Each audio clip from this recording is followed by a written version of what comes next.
Hi there, this is Debbie Wilson. I thought I should do a little video on the Sabbath days because we have been talking about the biblical festivals, and all those festivals, they have Sabbath days built into them. And it's actually kind of a foreign concept to most of mainstream Christianity, and so I thought we needed to talk about it a little bit. And I like to think about what I do is I try to find a restore point of the teachings of Messiah. It's like a computer that over time the files would become corrupted.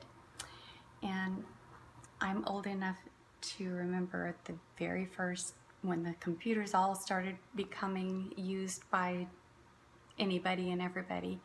And we had to actually put a restore point on our computer so that over time, as these computer files and softwares get corrupted, that we could delete back to that restore point where everything was perfect and everything was good and as it should be.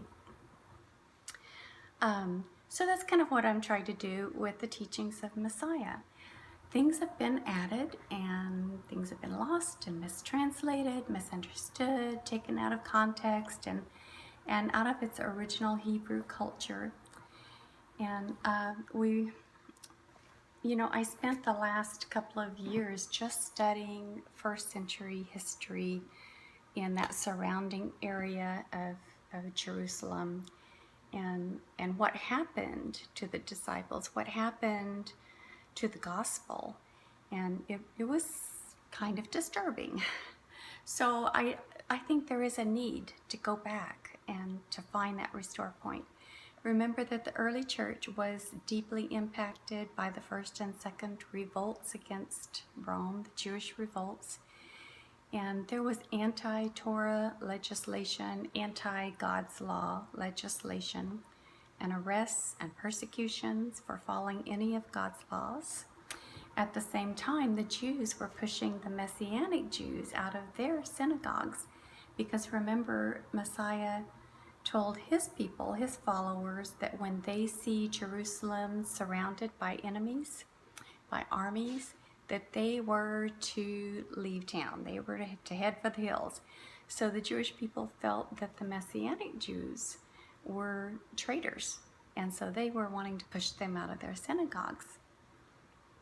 It became punishable by death to observe the Sabbath or the biblical festivals or any of God's laws, just as Yeshua had predicted. So I just wanted to give some examples to establish the fact that Yeshua did keep all the commandments. Let's begin, or he kept the Sabbath, including, and all the other commandments.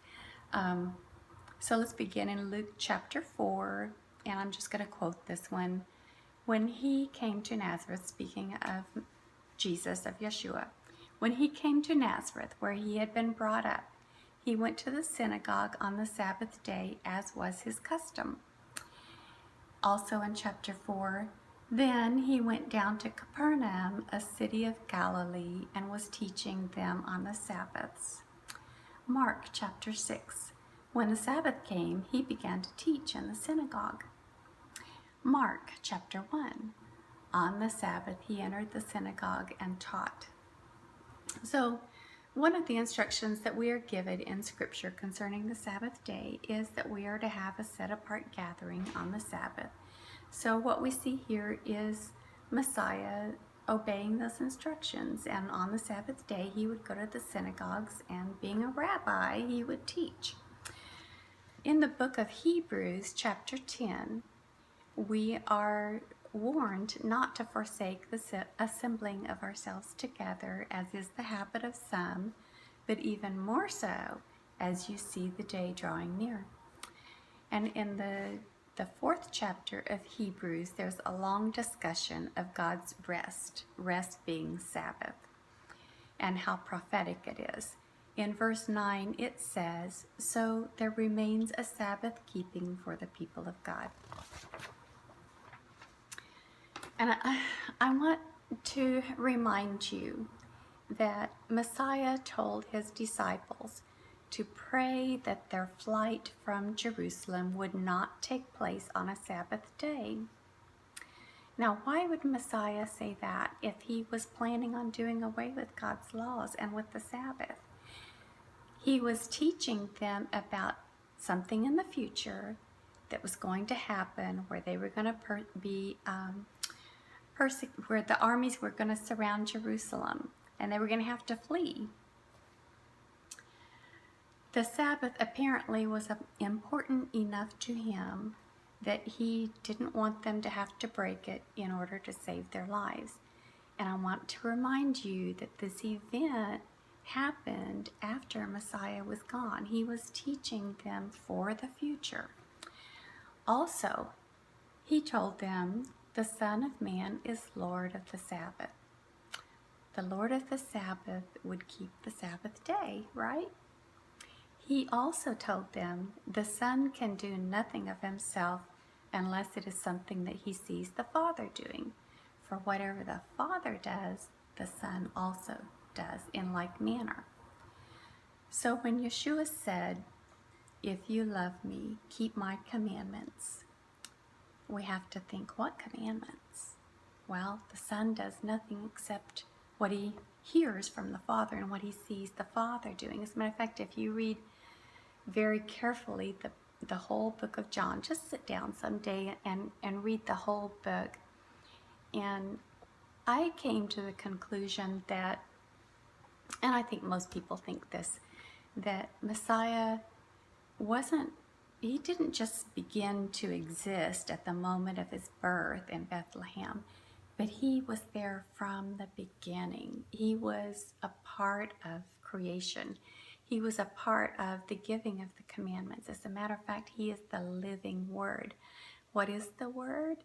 It's God's commandments, his instructions, his words. So, I lost my place here. Okay, so when Yeshua said, "If you love me, keep my commandments," to follow God's commandments does not save us.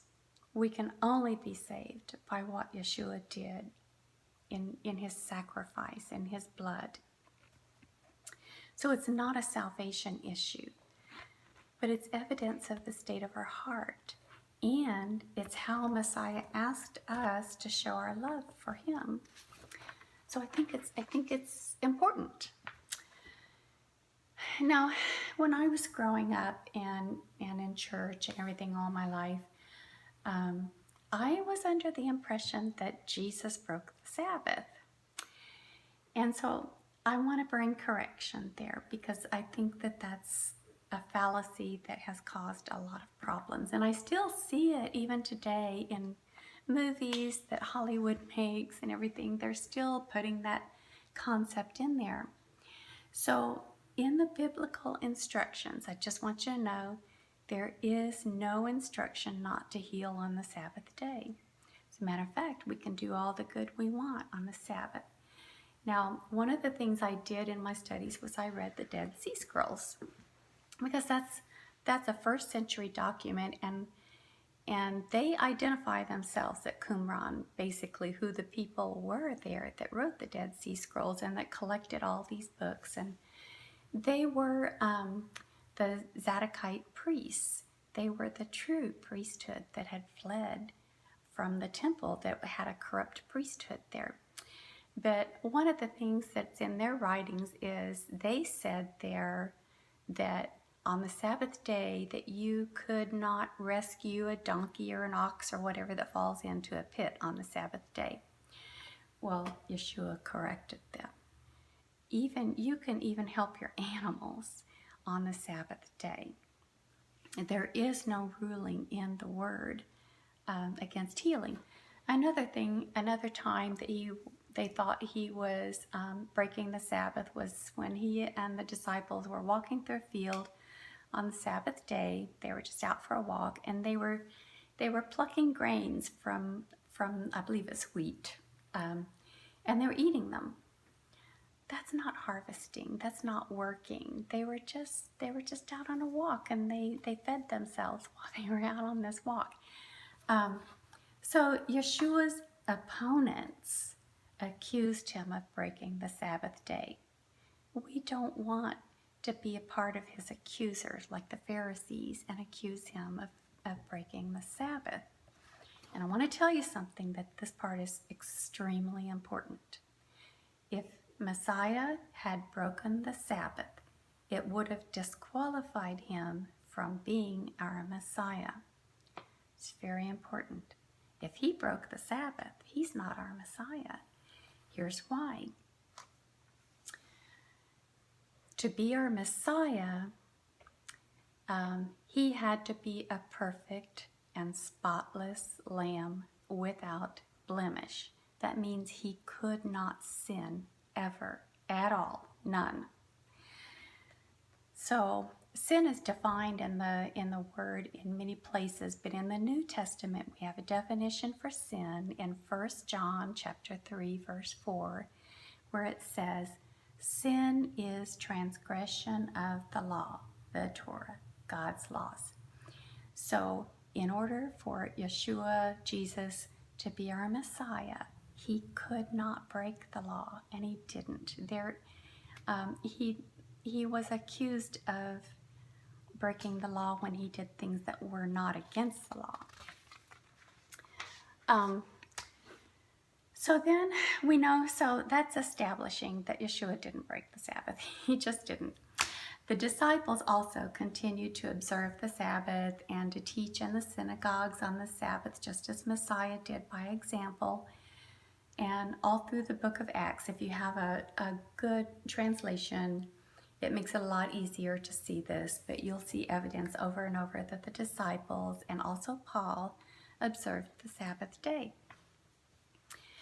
And also I want to bring out and have you remember when Yeshua was placed in the tomb and the three women who came to anoint Messiah's body, they waited until after the Sabbath before they went to do this very important task. These women were followers of Yeshua. They had sat under his teachings. He had taught them about the Sabbath day. They knew that they were to wait until after the Sabbath before they went and did something like this. Then let's look far into the future. We have a prophecy from Isaiah concerning the time of the millennial reign here on earth. That's when Messiah is coming back and he's going to set up his kingdom here on the earth. And so Isaiah tells us about some non-Jews who keep the Sabbath day, and they will be given a place in the temple. And so I'm going to quote this. I'm trying to find the verse. I didn't put down the verse. I'm sorry, but if you want to, I can just text me or something, and I can tell you the verse, the chapter and verse. So I'm going to quote, also the foreigners who join themselves to the Lord to minister to him and to love the name of the Lord, to be his servants, everyone who keeps from profaning the Sabbath and holds fast my covenant, even these I will bring to my holy mountain and make them joyful in my house of prayer. So what I am doing here is I just wanted to share some of the evidence that I looked at before I came to the conclusion that the Sabbath day is an important part of following Messiah. You all can do your own research. There's lots of evidence, not just in our Bible, but there's also historical evidence. It's just very, very clear. There's also other writings of the disciples that they're just not in our canon, but they're still very legitimate and well-respected writings. Peter, he wrote, there's a couple of well-known books, the Recognitions of Clement and the Homilies. Clement was the scribe of Peter, and he followed him around as he was teaching. And so actually in those extra biblical books, it's even more clear. And of course the historical documents as well. So I just wanted to share with you my journey And what you do is totally between you and the Lord. There's no judgment. I'm not judging or condemning. Whatever you decide, pray about it. Do your own research.